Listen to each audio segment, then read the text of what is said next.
Et salut les copains et bienvenue dans cette nouvelle vidéo. Alors aujourd'hui, vidéo un petit peu particulière puisqu'on va changer légèrement de support de peinture. On va rester dans la figurine, mais on va sortir du cadre de ce qu'on a l'habitude de voir sur la chaîne, puisque là, on va peindre des figurines pop custom. Alors qu'est-ce qu'une figurine pop custom? Eh bien c'est une figurine pop sur laquelle il y aura eu un travail de customisation pour ressembler à quelque chose, à quelqu'un. Et là, les deux figurines qu'on va peindre, c'est un travail de Johan Museau, de Museau Pop Custom, qui m'a réalisé ces deux personnalisations pour mon frère et sa copine pour leur anniversaire. Donc, on va voir ça tout de suite.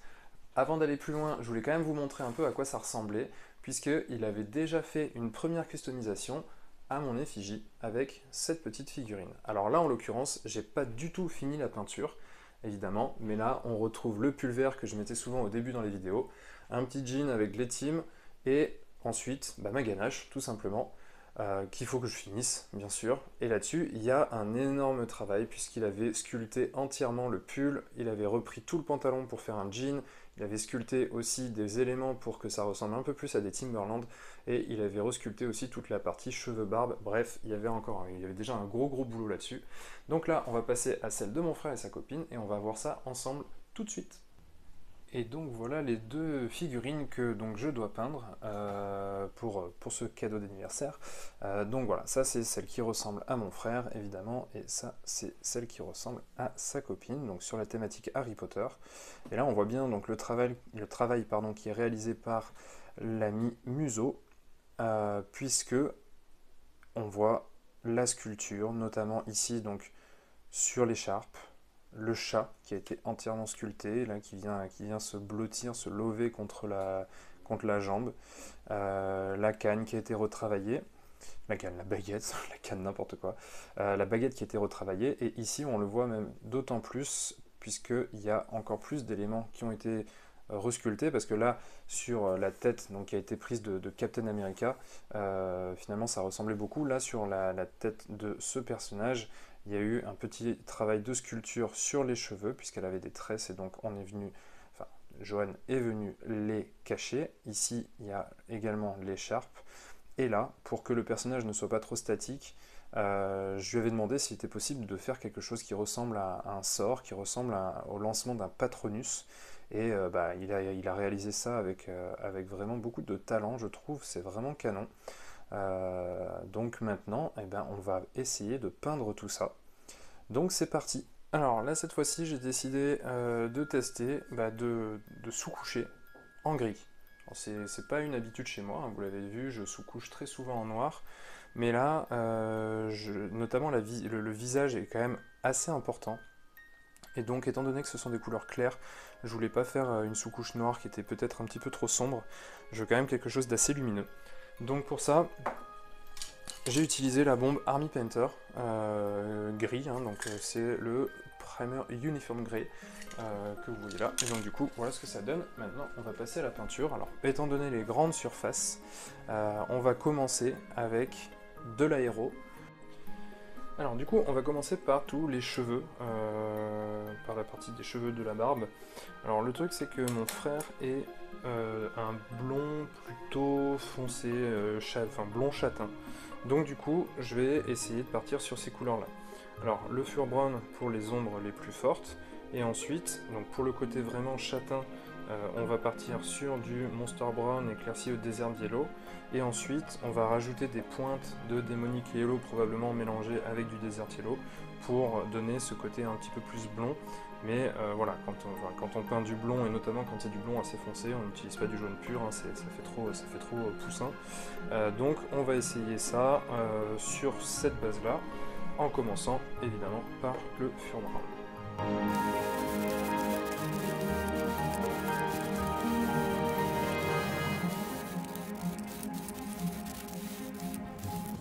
Donc voilà ce que ça donne une fois qu'on a passé le Fur Brown. Donc là on est pas mal, on a une couche qui est bien uniforme. Et donc on va commencer à faire des points de lumière, des éclaircissements avec du Monster Brown. Donc là pour le premier éclairci, on va forcément s'attarder un peu plus sur la partie du dessus, sur le dessus des volumes principaux. Après de toute façon il y aura un gros retravail au pinceau puisque ici, les volumes sont quand même très, comment dire, ils sont très simplifiés, très simplistes. Donc on va pas simplement faire le bas en foncé et le haut en clair, parce que sinon on aurait vraiment quelque chose qui ressemble à rien. Donc là on va simplement donner des points de lumière principaux sur les zones qui sont vraiment les plus exposées, qui sont les plus hautes sur la figurine, le dessus de la tête, le dessus de la barbe également, mais après on refera évidemment un travail au pinceau pour donner une texture un petit peu plus cheveux.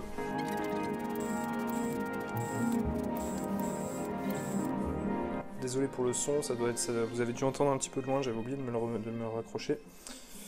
Maintenant c'est bon.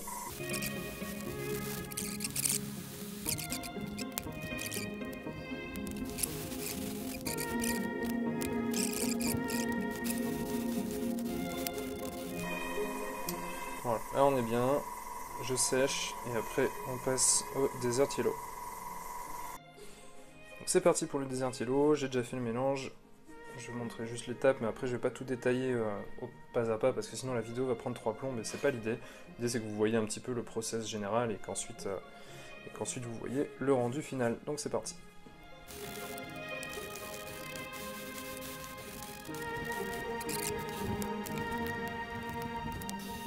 Alors pour le travail au pinceau, je vais commencer par renforcer les ombres et revenir recréer de la texture avec du Hawk Brown. Alors là, le travail va être un peu long parce que l'idée c'est vraiment de recréer de la texture cheveux. Parce que sur ce genre de surface, tout n'est pas sculpté, donc évidemment ça donne des surfaces qui sont quasiment plates, même s'il y a des creux comme ça. Et moi je vais vraiment essayer de recréer une surface, une texture cheveux. Donc on va y aller en dessinant justement des traits très fins, un petit peu partout, pour recréer ce côté cheveux, ce côté cheveux quoi en fait, tout simplement. Donc c'est parti. Hop. Là avec le Hawk Brown que je dilue un petit peu. On prend un pinceau avec une super pointe. Et déjà dans un premier temps, je vais venir renforcer les ombres. Alors, on va commencer par le bas.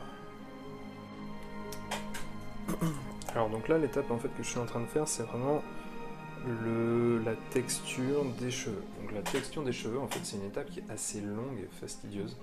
Parce que du coup, ça demande de venir recréer tout simplement des traits, en fait, pour imager la texture du cheveu. Et ça demande d'en faire des centaines et des centaines.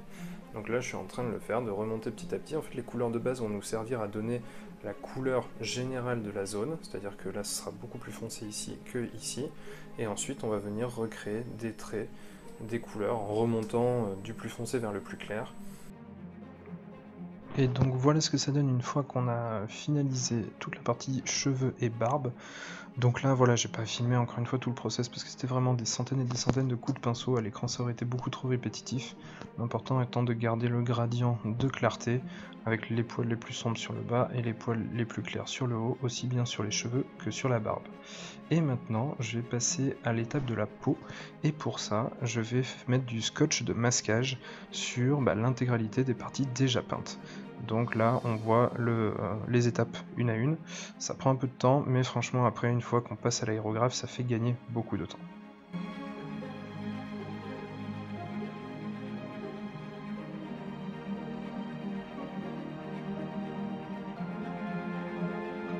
Alors pour cette recette de peau, je vais utiliser majoritairement du Army Painter, mais je vais rajouter une petite teinte de Scale Color. Donc pour les ombres les plus profondes, on va utiliser du Indian Shadow, et ensuite on va avoir du Monster Brown, puis du Barbarian Flesh, du Elven Flesh et du Mummy Robes.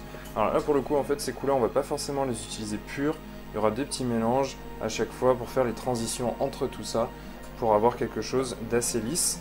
Donc là je vais passer tout le process à l'aéro, je vais pas montrer en détail, on va faire ça en accéléré et on va voir le rendu à la fin.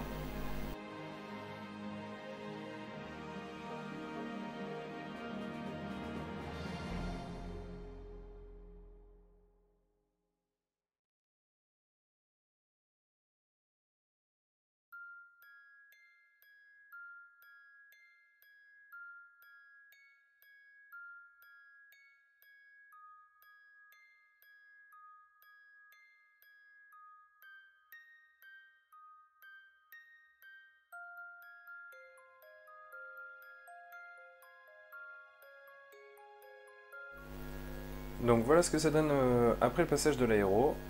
Maintenant on va finaliser la peau et on va prendre les raccords aussi au niveau de voilà, de la jonction entre le visage et les cheveux ou autre, parce que évidemment vu qu'on a mis du scotch de masquage et pas du liquid mask, c'est tout droit.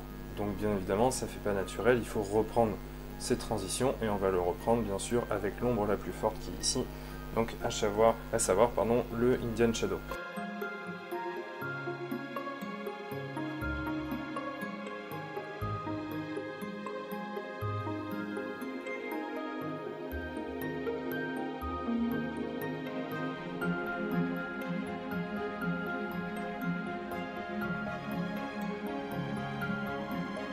Ce que ça donne une fois qu'on a repris les bords, donc on a bien rattrapé avec l'ombre la plus forte, on a repris aussi la barbe là où ça avait dépassé. Donc du coup on va continuer. Alors dans un premier temps je vais aller chercher ce qu'il y a vraiment tout en dessous ici, donc là pour le coup je vais pas non plus trop m'embêter, hein. C'est de toute façon une partie qui se voit pas. Donc le bout de chemise je vais le peindre en blanc, ensuite la cravate je vais voir si j'arrive à faire ça à l'effigie de Gryffondor ou pas. De toute façon il y aura l'écharpe et j'essaierai aussi de faire un logo sur la robe. Sur le pull il sera en gris sauf le col qui sera justement rayé rouge et jaune comme le sont les pulls Gryffondor, et ensuite pour le pantalon on passera sur un jean classique. Donc c'est parti, là je pense que je vais filmer mais le passer en accéléré pour que ça soit pas trop.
Voilà où on en est, et là je vais faire les yeux, les sourcils, et après il restera le chat et finir la peau.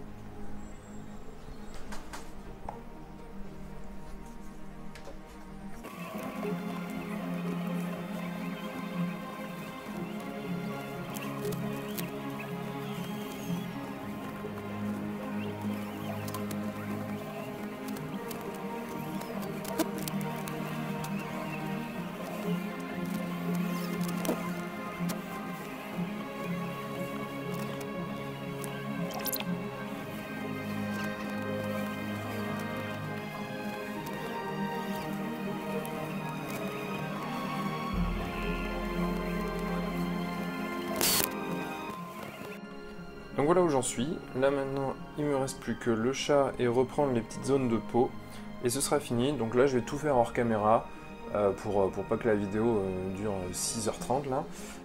et puis après je montre le résultat final. Et voilà ce que ça donne une fois que c'est terminé. Donc là j'ai fini le chat, j'ai repris aussi quelques zones de peau qui n'étaient pas faites, notamment sous le visage, même si là on le voit pas, au niveau des oreilles aussi. Donc voilà, là, la figurine est complètement terminée. Alors c'était assez long, mais c'était super sympa à peindre. Ce qui a été le plus long forcément, c'est toutes les parties de poils. Et là il y en avait beaucoup avec les cheveux, la barbe, mais aussi le chat, puisque je me suis amusé avec un pinceau effilé à faire l'intégralité des poils. Alors quand je dis l'intégralité des poils, c'est mettre des centaines et des centaines de coups de pinceau, justement pour avoir cette texture un peu poilue, un peu fourrure, un peu cheveux, barbe. Donc voilà, j'espère que ça se voit sur la vidéo et j'espère que tout ça vous aura plu. Et à côté de ça, j'ai peint aussi donc la copine de mon frère, la petite pop partenaire, qui elle est en train de lancer un sort que j'ai voulu représenter comme une sorte de Patronus avec un effet OSL. Donc voilà, vous avez les deux figurines terminées ici. Là, elles partent dans les cartons et elles seront offertes demain. J'ai fini juste à temps. Voilà.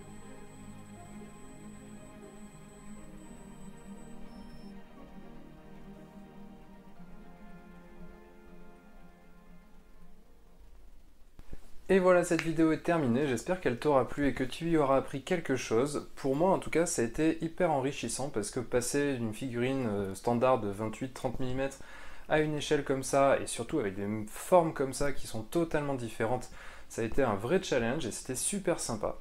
Donc si la vidéo t'a plu, n'hésite pas à la liker, à la partager. Tu peux aussi te rendre directement sur le blog apprendre-la-peinture-sur-figurine.com où j'y ai en téléchargement gratuit le guide du débutant que j'ai écrit.